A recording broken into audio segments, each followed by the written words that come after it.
Last year, Ernst Young did over $51 billion in revenue.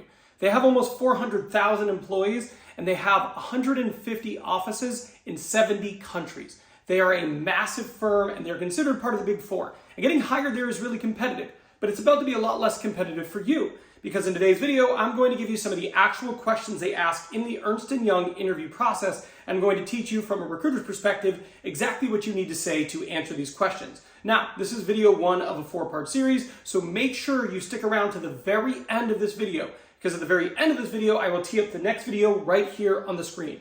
All right, with that being said, let's get started. Now, the first question is, what separates Ernst Young from their competitors? This is a really good question, and the reason that companies ask you this question is because they want to understand, do you comprehend the differences?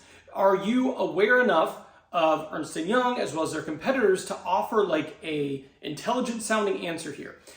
So basically what you need to be able to do is talk about how Ernst Young has differentiated themselves. What stands out to me is that Ernst Young has invested heavily in its technology-driven solutions. Specifically, their AI-enabled audit and data analytics tool, Helix, give an advantage to both its employees and its customers.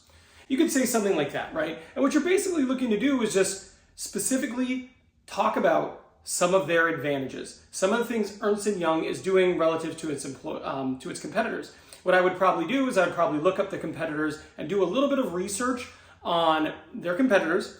And then I would do a little bit of research, obviously, on Ernst Young to understand their go-to-market strategy and just pick something that resonates with you. I would practice this answer, though, because this is a really complex answer to give.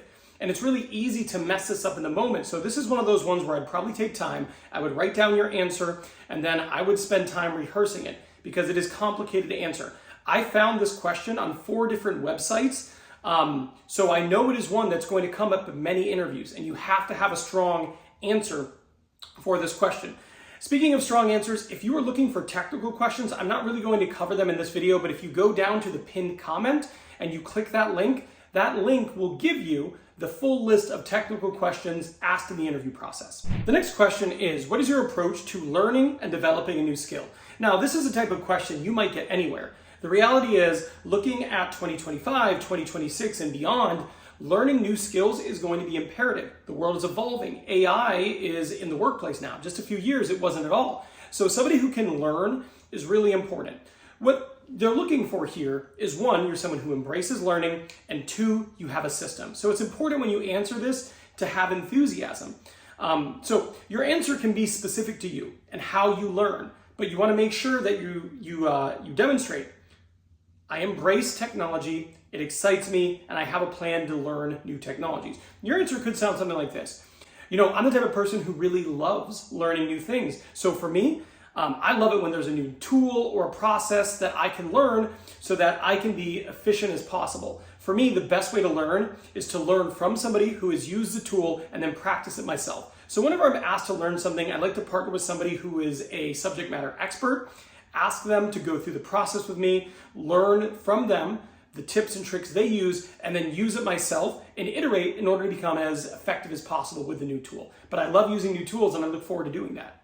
There you go, something like that. It's a good way to answer the question and let them know that you're not going to be someone who is a laggard. You are going to embrace learning, and you have a way that you systematize it that's effective for you. By the way, if you want to be the best candidate ever and nail every interview you have for the rest of your life, go down to the description box. In there, that first link, that is my full interview prep guide. It is essentially like having me personally prepare you for every interview you have moving forward. I have 25 different custom videos teaching you interview techniques. We walk through some exercises, and we have a few tools that I give you that'll equip you to nail your upcoming interviews. The next question is, how do you stay organized and manage your time? The reality is most employers are looking for someone who has a system to be organized. This is a lot like the last question, but instead of talking about learning new things, it's about staying organized. So you just need to articulate to them that you have a plan and a strategy that has helped you be organized. So you might say something along the lines of, I think one of the things that's actually helped me a ton in my career is my ability to stay organized. So for me, whenever I look at my tasks and responsibilities, what I'm going to do is I'm going to stack rank them for the day based on what is most important and what timelines are due first. So I look at that, I make a list, and then I go through and I execute the items on my list, checking them off one by one. So it's really easy for me to stay highly organized, and attack my to-dos on a day-to-day basis with efficiency.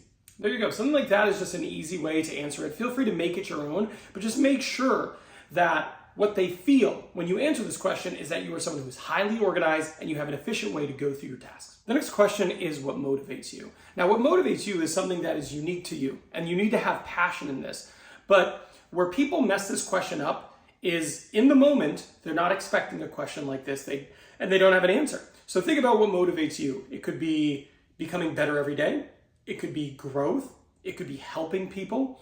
It could be providing for your family. These are all good answers. So as long as you have a good answer that is meaningful to you and they can hear the passion in your voice when you're answering, you're going to do great. Now, the next question is, where do you see yourself in 5 years? Now, it's so easy to get this question wrong. What you don't want to say is you don't want to talk about a role ahead of the role that you're applying for. Many people say, well, I'm applying for a senior role, but in 5 years, I see myself as a people manager. That might not actually be an avenue that's available to a person who takes this role. So instead, what you want to be doing is you want to be focusing on expertise. So whenever I tell people how to answer this, what I tell them to say is focus on the things you will be doing in that role, focus on being effective in that role and gaining subject matter expertise so you can contribute to that company at a high level. Focusing on that as opposed to next steps or different organizations or in different verticals or a different job, that is a problem. But focusing on continuing to level up your skills and being able to contribute at a high level, that is a highly effective way to answer this question. Now, the next type of questions you're going to have to answer during the Ernst Young interview are behavioral interview questions. They ask a ton of them. And that's why I made this video. This video here, I teach you how to identify when you're being asked a behavioral interview question. I teach you a methodology on how to answer them, and I give you specific ways to answer the specific questions they're going to ask in the interview. So I'm done here, but I'll see you over there.